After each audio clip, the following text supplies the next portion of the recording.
Hello दोस्तों, मैं आशीष कुमार अपने यूट्यूब चैनल बिहार जी के टिक्स में आपका स्वागत करता हूं। आज मैं घटना चक्र के बीपीएससी का पूर्वावलोकन का पार्ट 6 लेकर आया हूं, जिसमें हम लोग आज आधुनिक भारत का इतिहास का चौथा पार्ट को देखेंगे। यदि आप लोगों ने अब तक हमारा चैनल बिहार जी के टिक्स सब्सक्राइब नहीं किया है तो इसे सब्सक्राइब कर लें, साथ ही बेल आइकन को जरूर दबाएं। तो आइए वीडियो को स्टार्ट करते हैं। आज का पहला प्रश्न है, रविन्द्रनाथ टैगोर ने अपनी नाइटहुड उपाधि किस कारण त्याग दी? तो इसका उत्तर है सी, अर्थात जालियांवाला बाग हत्याकांड। 13 अप्रैल 1919 को जालियांवाला बाग नरसंहार की हृदय विदारक घटना के बाद रविन्द्रनाथ टैगोर ने ब्रिटिश सरकार द्वारा प्रदान की गई नाइटहुड की उपाधि लौटा दी। टैगोर ने कहा, समय आ गया है जब सम्मान के तमगे अपमान के बेतुके संदर्भ में हमारे कलंक को सुस्पष्ट कर देते हैं। जहाँ तक मेरा प्रश्न है, मैं सभी विशेष उपाधियों से रहित होकर अपने देशवासियों के साथ खड़ा होना चाहता हूँ। अब आइए चलते अगले प्रश्न पर। तो अगला प्रश्न है, लंदन में 13 मार्च 1940 को सर माइकल ओडायर को गोली से मारा गया। तो इसका उत्तर है डी, उधम सिंह। मार्च 1940 में पंजाब के क्रांतिकारी नेता उधम सिंह ने जालियांवाला बाग के नरसंहार का बदला लेने के लिए इस हत्याकांड के समय पंजाब के गवर्नर रहे सर माइकल ओडायर की लंदन में हत्या कर दी थी, जिसके लिए उन्हें गिरफ्तार कर मृत्युदंड दे दिया गया। अब अगला प्रश्न है, वर्ष 1919 भारतीय इतिहास से संबंधित है। तो इसका उत्तर है बी, अर्थात जालियांवाला बाग त्रासदी से। इसके विस्तार को पढ़ते हैं। वर्ष 1919 भारतीय इतिहास में जालियांवाला बाग त्रासदी से संबंधित है। 13 अप्रैल 1919 को जालियांवाला बाग में निहत्थे भीड़ पर हत्यारे डायर ने गोली चलवाकर हजारों लोगों की नृशंस हत्या करवाई थी। अब अगला प्रश्न है, अमृतसर के जालियांवाला बाग में भीड़ का दमन हुआ था। तो इसका उत्तर है बी, 13 अप्रैल 1919 को। अब अगला प्रश्न है, जालियांवाला बाग हत्याकांड के लिए जिम्मेदार जनरल ओ डायर को निम्न में से किसने मार डाला? तो इसका उत्तर है सी, उधम सिंह। मार्च 1940 में पंजाब के क्रांतिकारी नेता उधम सिंह ने जालियांवाला बाग के नरसंहार का बदला लेने के लिए इस हत्याकांड के समय पंजाब के गवर्नर रहे सर माइकल ओडायर की लंदन में हत्या कर दी थी, जिसके लिए उन्हें गिरफ्तार कर मृत्युदंड दे दिया गया था। अब अगला प्रश्न है, किसने खिलाफत आंदोलन को हिंदुओं और मुसलमानों की एकता के एक ऐसे अवसर के रूप में देखा जो 100 वर्षों में भी पुनः प्रस्तुत नहीं होगा? तो इसका उत्तर है सी, महात्मा गांधी। 24 नवंबर 1919 को दिल्ली में अखिल भारतीय खिलाफत कमेटी का अधिवेशन हुआ, जिसके अध्यक्ष गांधी जी थे। दिसंबर 1919 में हुए भारतीय राष्ट्रीय कांग्रेस के अमृतसर अधिवेशन में खिलाफत आंदोलन को और अधिक बढ़ावा मिला। अब कांग्रेस ने बड़ी सावधानी से धार्मिक मामलों से स्वयं को पृथक रखा, किंतु खिलाफत आंदोलन शुरू होने के बाद गांधी जी ने यह अनुभव किया कि हिंदू मुसलमान को एकजुट करने का यह स्वर्णिम अवसर है जो आगे 100 वर्षों में प्राप्त नहीं हो सकता। अब आइए चलते अगले प्रश्न पर। तो अगला प्रश्न है, 1920 की खिलाफत कमेटी की सभा जिसने गांधी जी को असहयोग आंदोलन के नेतृत्व को संभालने का अनुरोध किया था, वह किस शहर में हुआ था? तो इसका उत्तर है सी, इलाहाबाद में। गांधी जी ने 1920 में खिलाफत कमेटी को अंग्रेजी हुकूमत के खिलाफ असहयोग आंदोलन छेड़ने की सलाह दी। 9 जून 1920 को खिलाफत कमेटी ने इलाहाबाद में इस सलाह को स्वीकार किया और गांधी जी को आंदोलन का नेतृत्व करने का अधिकार सौंपा। सितंबर 1920 में कलकत्ता में लाला लाजपत राय के नेतृत्व में हुए कांग्रेस के विशेष अधिवेशन में असहयोग आंदोलन को प्रारंभ करने का निर्णय लिया गया। अब आइए चलते अगले प्रश्न पर। तो अगला प्रश्न है, गांधी जी के असहयोग आंदोलन में लोगों को शराब से परहेज करने का आग्रह किया गया, फलस्वरूप सरकार के राजस्व में भारी कमी आई। एक प्रदेश की सरकार ने लोगों को फिर से शराब पीने को प्रेरित करने के लिए प्रमुख व्यक्तियों की एक सूची प्रसारित की जो शराब पीते थे। उस प्रदेश का नाम बताएं। तो इसका उत्तर है बी, बिहार। अब आइए चलते अगले प्रश्न पर। अगला प्रश्न है, महात्मा गांधी ने खिलाफत आंदोलन का समर्थन क्यों किया? तो इसका उत्तर है बी, गांधी जी ने अंग्रेजों के खिलाफ अपने आंदोलन में भारतीय मुसलमानों का सहयोग प्राप्त करना चाहते थे। अंग्रेजों द्वारा तुर्की साम्राज्य का विभाजन करने के विरुद्ध खिलाफत आंदोलन प्रारंभ हुआ। दिल्ली में 23 नवंबर 1919 को होने वाले खिलाफत कमेटी के सम्मेलन की अध्यक्षता महात्मा गांधी को प्रदान की गई। दिसंबर 1919 में हुए भारतीय राष्ट्रीय कांग्रेस के अमृतसर अधिवेशन से खिलाफत आंदोलन को और अधिक बढ़ावा मिला। गांधी जी ने इसे हिंदू मुस्लिम एकता के एक ऐसे स्वर्णिम अवसर के रूप में देखा जो आगे 100 वर्षों में भी नहीं प्राप्त हो सकता। तदनुसार उन्होंने अंग्रेजों के विरुद्ध आंदोलन में भारतीय मुसलमानों का सहयोग प्राप्त करने के लिए खिलाफत आंदोलन का समर्थन किया। अब आइए चलते हैं अगले प्रश्न पर। तो अगला प्रश्न है, भारतीय राष्ट्रीय कांग्रेस ने असहयोग आंदोलन किस वर्ष प्रारंभ किया था? तो इसका उत्तर है सी 1920। वर्ष 1920 में कलकत्ता में कांग्रेस के विशेष अधिवेशन में पास हुए असहयोग संबंधी प्रस्ताव की दिसंबर 1920 में नागपुर में हुए कांग्रेस के वार्षिक अधिवेशन में पुष्टि कर दी गई। फलस्वरूप 1 अगस्त 1920 को गांधी जी ने के नेतृत्व में असहयोग आंदोलन की शुरुआत हुई। अब आइए चलते हैं अगले प्रश्न पर। तो अगला प्रश्न है, गांधी जी ने असहयोग आंदोलन कब प्रारंभ किया? तो इसका उत्तर है ए अर्थात 1920। अब आइए चलते हैं अगले प्रश्न पर।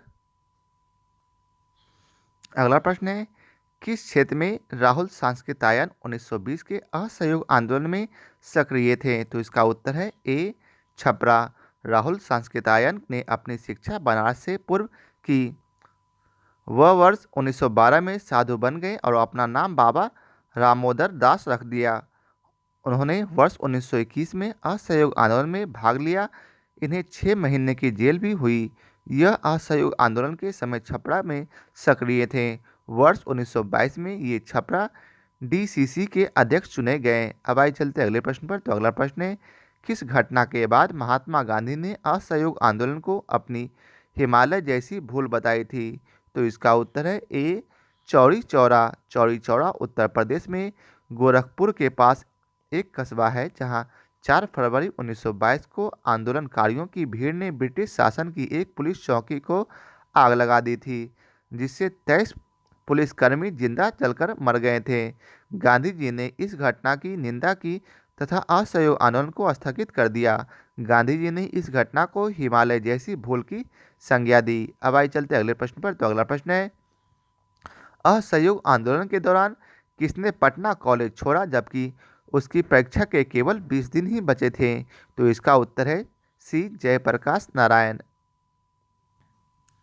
बिहार के सारण के सिताब दियारा में जन्मे स्वतंत्रता सेनानी जयप्रकाश नारायण ने असहयोग आंदोलन के दौरान पटना कॉलेज छोड़ा जबकि उनके परीक्षा के केवल 20 दिन ही बचे थे।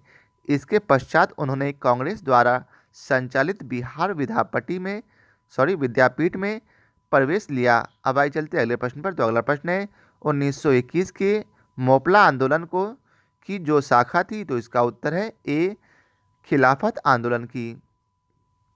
केरल प्रांत के मालाबार जिले के मोपला काश्तकारों के आंदोलन मुक्ता लगान व बेदखली को लेकर थे। जमींदार जब चाहते उन्हें भूमि से बेदखल कर देते और जब चाहते मनमाने लगान वसूलते। खिलाफत आंदोलन भी अपनी जड़ें जमाता जा रहा था। हालात ये हो गए थे कि खिलाफत आंदोलन एवं काश्तकारों की बैठक में फर्क करना मुश्किल हो गया। इस तरह दोनों आंदोलन एक दूसरे में समा गए। अब आइए चलते अगले प्रश्न पर। तो अगला प्रश्न है, 1920-22 के असहयोग आंदोलन के दौरान बिहार में प्रचलित मान्यताओं में से यह थी कि उनकी जीत होगी क्योंकि गांधी। तो इसका उत्तर है सी को अंग्रेज को हराने का तरीका पता था।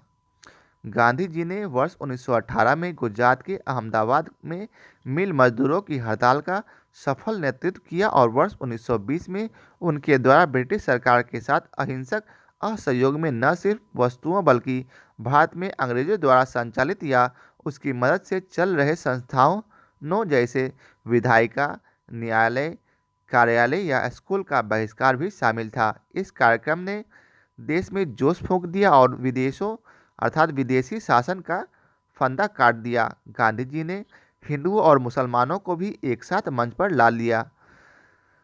गांधी जी का एक महामानव के रूप में उदय उसके कृतियों के फलस्वरूप अंग्रेजी शासकों में भय उत्पन्न होने के कारण बिहार के लोगों में विश्वास उत्पन्न हुआ कि हमारी जीत होगी, क्योंकि गांधी जी को अंग्रेजों को हराने का तरीका मालूम है।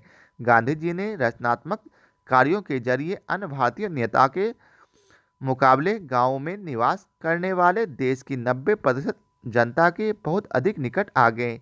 इस प्रकार गांव में रहने वाले करोड़ों की आबादी में जागृति पैदा कर दी गई और स्वराज की मांग को मध्यम वर्गीय आंदोलन के स्तर से उठाकर देशव्यापी अदम्य जन आंदोलन का रूप दे दिया। अब आइए चलते अगले प्रश्न पर। अगला प्रश्न है, साराबंदी आंदोलन 1922 किसके नेतृत्व में प्रारंभ हुआ? तो इसका उत्तर है बी, सरदार वल्लभ भाई पटेल। गुजरात के सूरत जिले में स्थित बारदोली वर्ष 1928 के बाद राजनीतिक गतिविधियों का केंद्र बन गया। बारदोली के मेड़ता बंधुओं तथा दयालजी देसाई ने किसानों के समर्थन में वर्ष 1928 से आंदोलन चलाया। बाद में इसका नेतृत्व सरदार वल्लभ भाई पटेल ने किया। पटेल के नेतृत्व में ही वर्ष 1928 में कोई कर नहीं आंदोलन चलाया गया। ज्ञातव्य है कि कर न अदायगी का आंदोलन गांधी जी ने असहयोग आंदोलन के दौरान वर्ष 1922 में बरदौली से चलाने का विचार किया था, लेकिन चौरी चौरा की घटना के कारण यह योजना स्थगित कर दी गई। बिहार लोक सेवा आयोग ने त्रुटिवश साराबंदी आंदोलन की तिथि वर्ष 1928 के स्थान पर 1922 लिखा था, जो गलत है। अब आइए चलते अगले प्रश्न पर। तो अगला प्रश्न है, 1921 का मोपला विद्रोह कहाँ हुआ था? तो इसका उत्तर है सी, केरल में। मोपला विद्रोह केरल के मालाबार क्षेत्र में वर्ष 1921 में हुआ था। यहाँ पर काश्तकार अधिकतर बटाईदार मुसलमानों थे तथा जमींदार अधिकतर हिंदू थे। आंदोलन जमींदारों के शोषण के खिलाफ था। अब आइए चलते अगले प्रश्न पर। तो अगला प्रश्न है, किस घटना के कारण गांधी जी ने असहयोग आंदोलन वापस लिया था? तो इसका उत्तर है बी, चौरी चौरा कांड। 4 फरवरी 1922 को हुए चौरी चौरा कांड से क्षुब्ध होकर महात्मा गांधी ने असहयोग आंदोलन वापस लिया। 12 फरवरी 1922 को बारदोली में हुई कांग्रेस की बैठक में आंदोलन को स्थगित करने का निर्णय लिया गया। आंदोलन समाप्त करने के अपने निर्णय के बारे में गांधी जी ने यंग इंडिया में लिखा है कि आंदोलन हिंसक होने से बचाने के लिए मैं हर एक अपमान, हर एक यंत्रणापूर्ण बहिष्कार, यहाँ तक कि मौत भी सहने को तैयार हूँ। अब आइए चलते अगले प्रश्न पर। तो अगला प्रश्न है, असहयोग आंदोलन के स्थगन संबंधी घटनाओं का सही क्रम इंगित करें। तो इसका सही उत्तर है ए, अर्थात 1, 2, 3, 4। तो आइए लगातार पढ़ लेते हैं। तो सबसे पहले चौरी चौरा में पुलिस गोलीकांड हुई। उसके बाद उग्र भीड़ द्वारा पुलिस थाने को जलाया गया। उसके बाद गांधी जी द्वारा आंदोलन का स्थगन हुआ और फिर गांधी जी की गिरफ्तारी हुई। 4 फरवरी 1922 को चौरी चौरा में कांग्रेस और खिलाफत का एक जुलूस निकला। कुछ पुलिस वालों ने उनके साथ दुर्व्यवहार किया। परिणामस्वरूप जुलूस में शामिल हुए जत्थे ने एक पुलिस पर हमला बोल दिया। पुलिस ने गोली चलाई। फलतः भीड़ उत्तेजित हो गई और पुलिस पर हमला बोल दिया। सिपाही भागकर थाने में घुस गए तो भीड़ ने थाने में आग लगा दी। इस घटना की खबर मिलते ही गांधी जी ने आंदोलन वापस ले लिया। 12 फरवरी 1922 को असहयोग आंदोलन समाप्त हो गया। आंदोलन की समाप्ति के बाद गांधी जी की स्थिति थोड़ी कमजोर हो गई थी। सरकार ने इस स्थिति का फायदा उठाकर 10 मार्च 1922 को उन्हें गिरफ्तार कर 6 वर्ष की सजा दी। इस प्रकार विकल्प ए सही उत्तर है। अब आइए चलते अगले प्रश्न पर। तो अगला प्रश्न है, लॉर्ड सिन्हा ने 1921 में कहाँ के गवर्नर पद से त्यागपत्र दिया था? तो इसका उत्तर है ए, बिहार उड़ीसा। सत्येंद्र प्रसन्नो सिन्हा का जन्म 24 मार्च 1863 को बंगाल के बीरभूम के रायपुर में हुआ था। वह वर्ष 1908 में बंगाल के एडवोकेट जनरल नियुक्त होने वाले प्रथम भारतीय थे। वे ऐसे पहले भारतीय थे जिन्हें वायसराय की काउंसिल में कानूनी सदस्य के रूप में शामिल किया गया। वर्ष 1920 में बिहार और उड़ीसा के गवर्नर नियुक्त हुए, जो प्रशासन में उच्च पद प्राप्त करने वाले प्रथम भारतीय थे। स्वास्थ्य कारणों से इन्होंने वर्ष 1921 में अपने पद से इस्तीफा दे दिया। 4 मार्च 1928 को इनकी मृत्यु हो गई। अब अगला प्रश्न है, 1923 से 28 के काल में भारतीय राजनीति में क्रांतिकारी कार्यवाहियों के पुनरावृत्ति का कारण था क्या? तो इसका उत्तर है बी, अर्थात गांधी जी द्वारा असहयोग आंदोलन का स्थगन। अब अगला प्रश्न है, स्वराज दल की स्थापना असफलता के बाद हुई? तो इसका उत्तर है ए, असहयोग आंदोलन। असहयोग आंदोलन की असफलता के बाद स्वराज पार्टी का गठन हुआ। कब हुआ? तो मार्च 1923 में सी आर दास और मोतीलाल नेहरू ने किया। सी आर दास इसके अध्यक्ष तथा मोतीलाल नेहरू इसके महासचिव थे। स्वराज पार्टी ने अपने को कांग्रेस के अभिन्न हिस्से के रूप में प्रचारित किया, साथ ही अहिंसा और असहयोग के प्रति अपनी वचनबद्धता को दोहराया। अब आइए चलते हैं अगले प्रश्न पर। तो अगला प्रश्न है, स्वराज दल की स्थापना किसने की? तो इसका उत्तर है डी, चित्तरंजन दास एवं मोतीलाल नेहरू। अगला प्रश्न है, स्वराज पार्टी का गठन खालिस्तान की असफलता के बाद हुआ। तो इसका उत्तर है ए, असहयोग आंदोलन। असहयोग आंदोलन की असफलता के बाद स्वराज पार्टी का गठन सी आर दास और मोतीलाल नेहरू ने किया। सी आर दास इसके अध्यक्ष तथा मोतीलाल नेहरू इसके महासचिव थे। स्वराज पार्टी ने अपने को कांग्रेस के अभिन्न हिस्से के रूप में प्रचारित किया, साथ ही अहिंसा और असहयोग की प्रति अपनी वचनबद्धता दोहराया। अब आइए चलते हैं अगले प्रश्न पर। अगला प्रश्न है, 1922 में गया के इंडियन नेशनल कांग्रेस के अधिवेशन के अध्यक्ष कौन थे? तो इसका उत्तर है ए, चित्तरंजन दास। वर्ष 1922 में जेल से छूटने के बाद चित्तरंजन दास को गया में कांग्रेस सम्मेलन का निर्वाचित अध्यक्ष घोषित किया गया।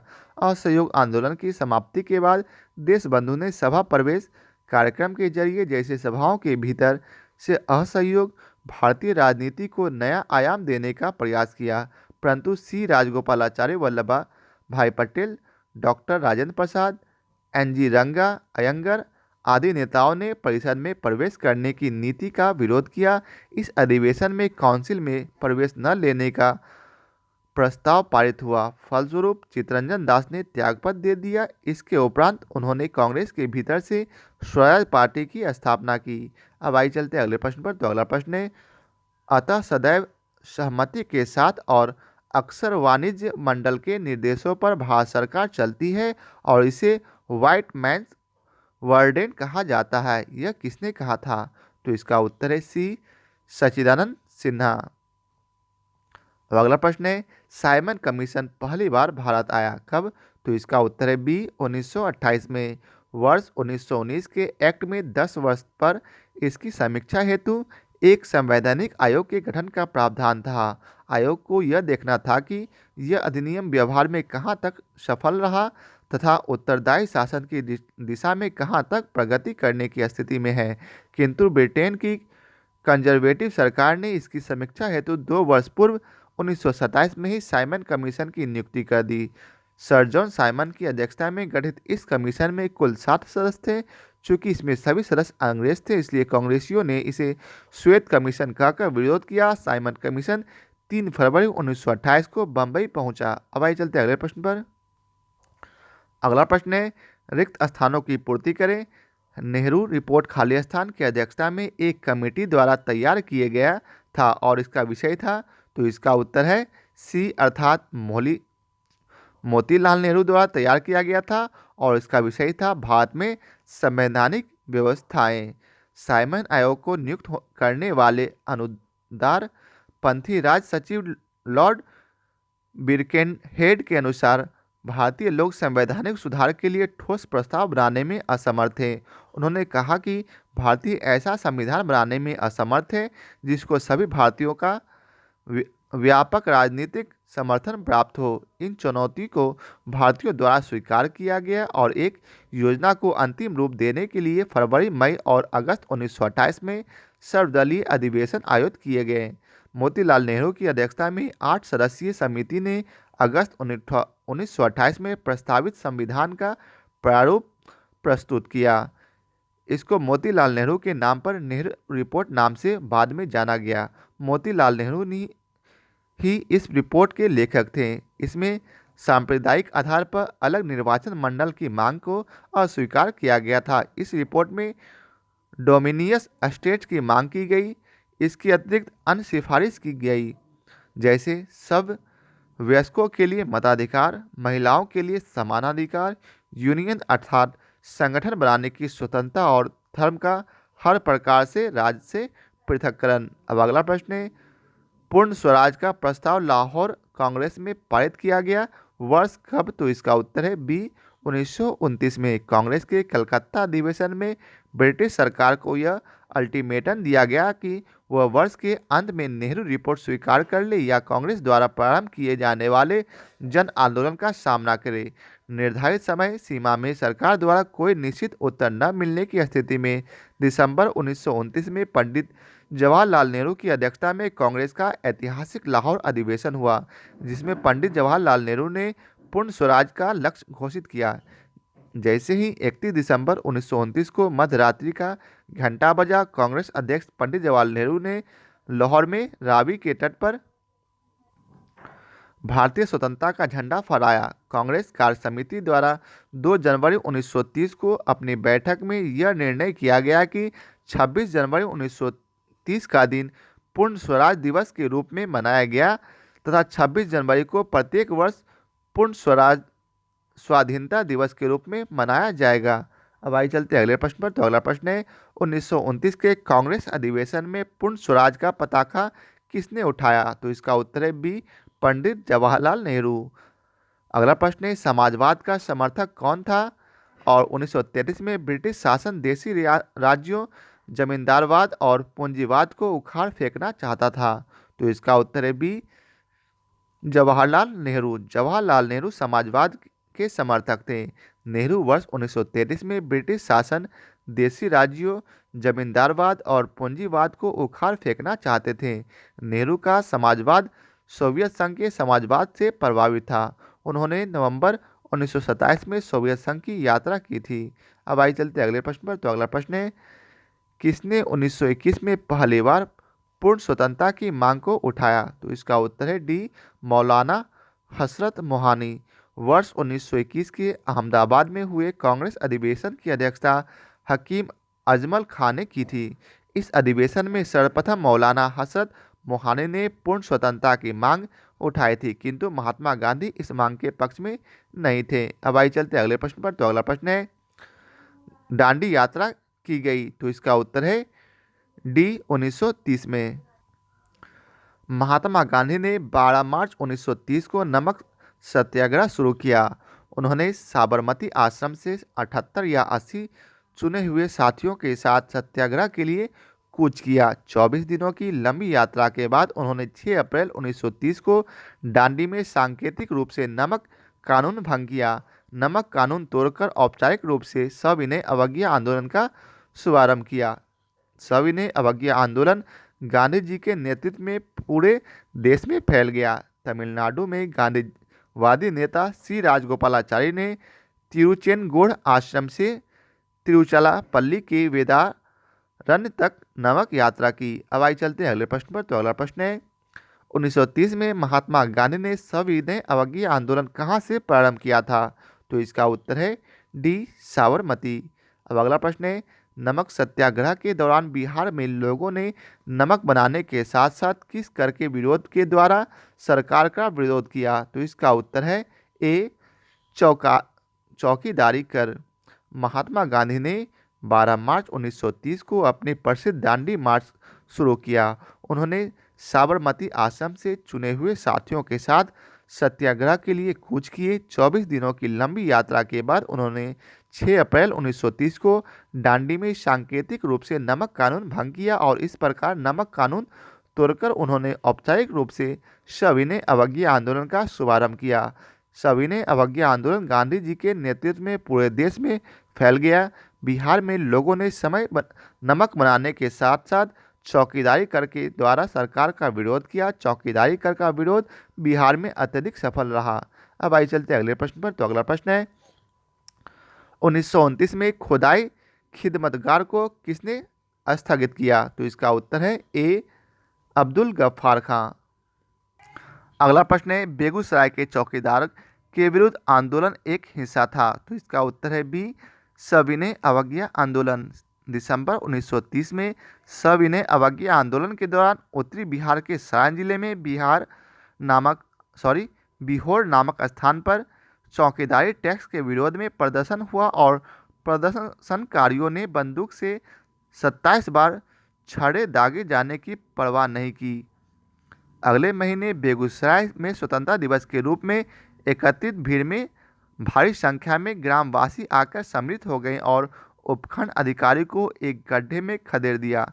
146 बार गोलीबारी किए जाने के बाद ही वे विसर्जित हुए। अब आइए चलते अगले प्रश्न पर। तो अगला प्रश्न है,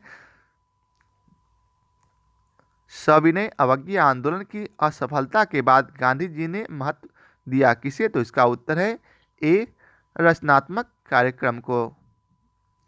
सविनय अवज्ञा आंदोलन की असफलता के बाद गांधी जी ने रचनात्मक कार्यक्रम को महत्व दिया। अक्टूबर 1934 में गांधी जी ने अपना पूरा समय हरिजनोत्थान में लगाने के लिए सक्रिय राजनीति से स्वयं को हटाने का निश्चय किया।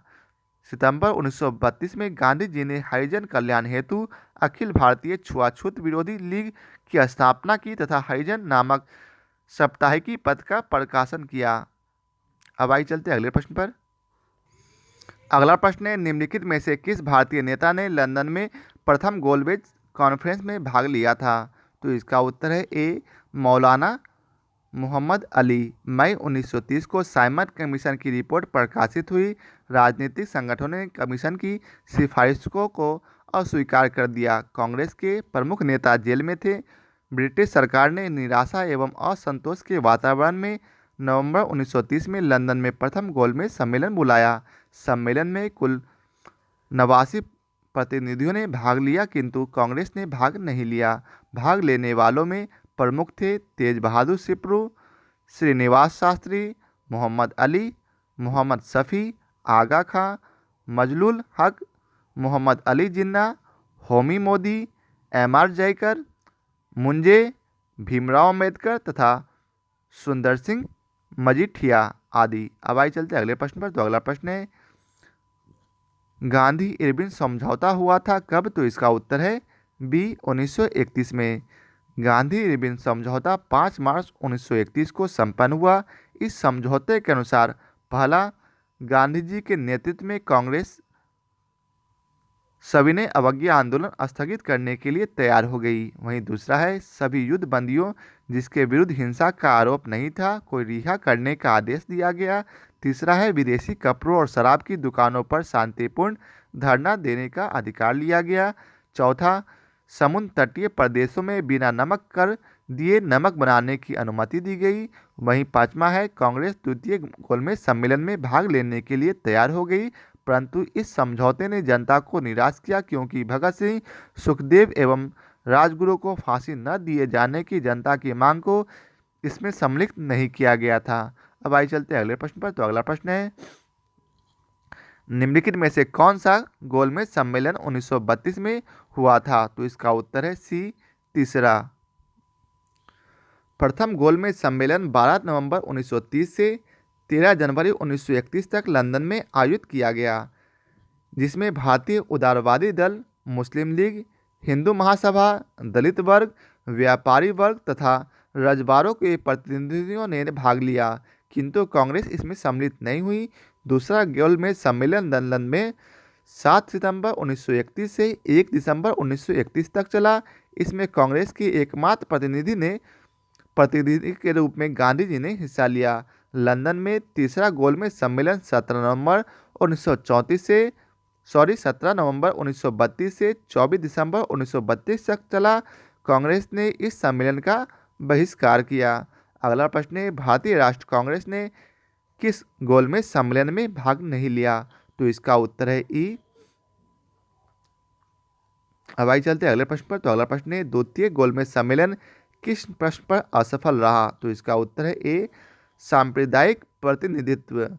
द्वितीय गोलमेज सम्मेलन 7 सितंबर 1931 को प्रारंभ हुआ, जिसमें महात्मा गांधी कांग्रेस के एकमात्र प्रतिनिधि के रूप में सम्मिलित हुए थे। यह सम्मेलन सांप्रदायिक समस्या पर विवाद के कारण पूरी तरह असफल रहा। दलित नेता भीमराव अम्बेडकर ने दलितों के लिए पृथक निर्वाचन मंडल की सुविधा की मांग की, जिसे गांधी जी ने अस्वीकार कर दिया। अतः सांप्रदायिक गतिरोध के कारण 1 दिसंबर 1931 को समाप्त घोषणा कर दिया गया। अब आइए चलते हैं अगले प्रश्न पर। तो अगला प्रश्न है, महात्मा गांधी दिसंबर 1931 में खाली हाथ कहां से भारत लौटे थे? तो इसका उत्तर है ए, लंदन से। महात्मा गांधी ने कांग्रेस के एकमात्र प्रतिनिधि के रूप में 7 दिसंबर 1931 से प्रारंभ द्वितीय गोलमेज सम्मेलन में भाग लिया, किंतु 28 दिसंबर 1931 को वह लंदन से खाली हाथ निराश होकर बंबई पहुंचे। स्वदेश पहुंचने पर उन्होंने कहा कि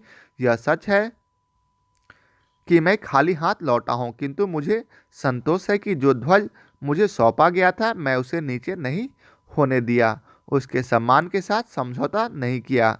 अब आई चलते अगले प्रश्न पर। तो अगला प्रश्न है, गांधी इरविन समझौते के हस्ताक्षरित होने के होने में किसने महत्वपूर्ण भूमिका निभाई? तो इसका उत्तर है सी, तेज बहादुर सप्रू। वायसराय इरविन ने देश में सौहार्द का वातावरण उत्पन्न करने के उद्देश्य से 26 जनवरी 1931 को गांधी जी को जेल में से रिहा कर दिया। तेज बहादुर सप्रू तथा एम.आर. जयकर के प्रयत्नों से गांधी जी एवं इरविन के मध्य 17 फरवरी 1931 से दिल्ली में वार्ता आरंभ हुई। 5 मार्च 1931 को दोनों के मध्य एक समझौता हुआ जो गांधी इरविन समझौता के नाम से जाना जाता है। अब आइए चलते अगले प्रश्न पर। तो अगला प्रश्न है, 5 मार्च 1931 को निम्न में से कौन समझौता हुआ? तो इसका उत्तर है सी, इरविन गांधी समझौता। अगला प्रश्न है, अगस्त 1932 के रैमजे मैकडोनाल्ड के सांप्रदायिक पंचायत के द्वारा पहली बार एक पृथक निर्वाचक समूह बनाया गया। तो इसका उत्तर है डी, अछूतों के लिए। ब्रिटिश प्रधानमंत्री रैमजे मैकडोनाल्ड ने 16 अगस्त 1932 को सांप्रदायिक निर्णय प्रस्तुत किया, जिसके अंतर्गत प्रत्येक अल्पसंख्यक समुदाय के लिए विधानमंडलों में कुछ सीटें सुरक्षित कर दी गई, जिसके सदस्यों का चुनाव पृथक निर्वाचक मंडल द्वारा किया जाना था। मुसलमान और सिख, ईसाइयों, आंग्ल भारतीयों, महिलाओं को तो पहले से ही अल्पसंख्यक माना जाता था। अब इस नए कानून के अंतर्गत दलित वर्ग को अल्पसंख्यक मानकर हिंदुओं से अलग कर दिया गया। अब अगला प्रश्न है, तो अगला प्रश्न है, सांप्रदायिक अवार्ड एवं पूना पैक्ट में क्रमशः दलित वर्ग के लिए कितनी सीटें दी गई? तो इसका उत्तर है बी, क्रमशः 71 व 147। सांप्रदायिक अवार्ड में प्रांतीय विधानमंडल में दलितों के लिए सुरक्षित सीटों की संख्या 71 थी, जिसे पूना पैक्ट में बढ़ाकर 147 कर दिया गया। केंद्रीय विधानमंडल में सुरक्षित सीटों की संख्या में 18% की वृद्धि की गई। अब आइए चलते अगले प्रश्न। अगला प्रश्न है, पूना समझौते का उद्देश्य था क्या? तो इसका उत्तर है बी, दलित वर्ग को प्रतिनिधित्व देना।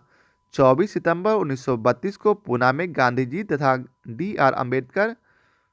डॉक्टर भीमराव अंबेडकर के बीच एक समझौता हुआ, जिसके अनुसार विभिन्न प्रांतीय विधानमंडलों में दलित वर्गों के लिए 147 सीटें आरक्षित की गई, जबकि सांप्रदायिक अधिनिर्णय में केवल 71 सीटों की ही व्यवस्था की गई थी तथा केंद्रीय विधानमंडल में 18% सीटें दलित वर्गों के लिए आरक्षित की गई। अब आइए चलते अगले प्रश्न पर। तो अगला प्रश्न है, अपने किस कार्यकारिणी कमेटी में कांग्रेस ने भू स्वामित्व को समाप्त करने की नीति अपनाई? तो इसका उत्तर है ए, कार्यकारिणी कमेटी 1937। भारतीय राष्ट्र कांग्रेस की कार्यकारिणी कमेटी ने वर्ष 1937 में भूस्वामित्व को समाप्त करने की नीति अपनाई। संयुक्त प्रांत और बिहार में काश्तकारी बिल पारित किए गए। सभी कांग्रेस शासित प्रांतों में कृषकों को साहूकारों के चंगुल से बचाने तथा सिंचाई सुविधा को बेहतर बनाने के प्रयास किए गए। अब आइए चलते अगले प्रश्न पर। तो अगला प्रश्न है, फरवरी 1938 में बिहार की चुनी गई सरकार ने किस कारणवश इस्तीफा दिया? तो इसका उत्तर है डी, अर्थात राजनैतिक बंदियों को छोड़ना। वर्ष 1935 के भारत सरकार अधिनियम के आधार पर फरवरी 1937 में प्रांतीय विधानमंडल के चुनाव हुए। जुलाई 1937 के दौरान 6 प्रांतों में कांग्रेस ने अपने मंत्रिमंडल गठित किए। ये प्रांत थे मद्रास, बम्बई, मध्य प्रांत, उड़ीसा, बिहार और संयुक्त प्रांत। वर्ष 1937 के चुनाव में राजनीतिक कैदियों की रिहाई कांग्रेस के प्रमुख मुद्दों में से एक था। कांग्रेस के विभिन्न राज्य की सरकारों ने राजनीतिक कैदियों को रिहा करने का प्रयास किया, परंतु राज्य के गवर्नरों ने इस प्रयास का विरोध किया। परिणाम स्वरूप उत्तर प्रदेश एवं बिहार की चुनी हुई कांग्रेस सरकार ने फरवरी 1938 में त्यागपत्र दे दिया था। अगला प्रश्न है, बिहार किसान सभा में कौन जुड़ा था? तो इसका उत्तर है ई। तो आइए जानते हैं इसके विस्तार को। बिहार में किसान आंदोलन की शुरुआत स्वामी सहजानंद सरस्वती के नेतृत्व में हुई। स्वामी सहजानंद सरस्वती ने वर्ष 1929 में बिहार किसान सभा की स्थापना की। इस सभा का विस्तार बिहार के गांव में करने में उन्हें कार्यानंद शर्मा, राहुल सांस्कृत्यायन, पंचानन शर्मा, यदुनंदन शर्मा आदि वामपंथी नेताओं का सहयोग मिला। अब आइए चलते अगले प्रश्न पर। तो अगला प्रश्न है, कांग्रेस सोशलिस्ट पार्टी की पहली बैठक हुई। तो इसका उत्तर है सी, पटना में। वर्ष 1934 में पटना में कांग्रेस महासमिति की बैठक के समय ही इन सदस्यों की एक अलग बैठक हुई, जिसमें अखिल भारतीय समाजवादी दल की स्थापना को औपचारिक मान्यता दी गई। अब आइए चलते अगले प्रश्न पर। तो अगला प्रश्न है, अखिल भारतीय किसान कांग्रेस का गठन किया गया था। तो इसका उत्तर है ए, 1936 ईस्वी में। अप्रैल 1936 में लखनऊ में अखिल भारतीय किसान कांग्रेस की स्थापना हुई, जिसका नाम बदलकर अखिल भारतीय किसान सभा कर दिया गया। बिहार प्रांतीय किसान सभा के संस्थापक स्वामी सहजानंद सरस्वती इसके अध्यक्ष और अंत में किसान आंदोलन के अगुवा तथा कृषि क्षेत्र की समस्याओं के विद्वान एनजी रंगा इसके महासचिव चुने गए। फैजपुर में कांग्रेस सत्र के साथ अखिल भारतीय किसान कांग्रेस का भी दूसरा सत्र चला, जिसकी अध्यक्षता एनजी रंगा ने की। अब आइए चलते अगले प्रश्न पर। तो अगला प्रश्न है, 1936 में लखनऊ में अखिल भारतीय किसान सभा का प्रथम अध्यक्ष किसे चुना गया। तो इसका उत्तर है सी, स्वामी सहजानंद सरस्वती। तो आज के लिए बस इतना ही। आशा करता हूँ आप लोगों को हमारा यह वीडियो पसंद आया हो। यदि आप लोगों को हमारा यह वीडियो पसंद आया हो तो इसे लाइक और शेयर जरूर करें। आज के लिए बहुत बहुत धन्यवाद।